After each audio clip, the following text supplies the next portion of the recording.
بسم اللہ الرحمن الرحیم۔ شروع اللہ کے نام سے جو بڑا مہربان نہایت رحم والا ہے۔ عورتوں کے دین کا نقصان کیا ہے؟ ارشاد نبوی صلی اللہ علیہ وآلہ وسلم ہے۔ رسول کریم صلی اللہ علیہ وآلہ وسلم عید الاضحیٰ یا عید الفطر میں عید گاہ تشریف لے گئے۔ وہاں آپ عورتوں کے پاس سے گزرے اور فرمایا، اے عورتوں کی جماعت، صدقہ کرو، کیونکہ میں نے جہنم میں زیادہ تمہیں کو دیکھا ہے۔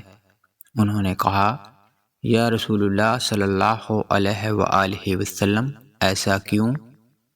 آپ صلی اللہ علیہ وآلہ وسلم نے فرمایا کہ تم لعن طعن بہت کرتی ہو اور شوہر کی ناشکری کرتی ہو، باوجود عقل اور دین میں ناقص ہونے کے میں نے تم سے زیادہ کسی کو بھی ایک عقل مند اور تجربہ کار آدمی کو دیوانہ بنا دینے والا نہیں دیکھا۔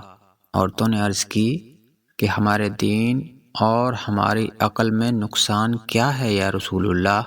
آپ صلی اللہ علیہ وآلہ وسلم نے فرمایا، کیا عورت کی گواہی مرد کی گواہی سے نصف نہیں ہے؟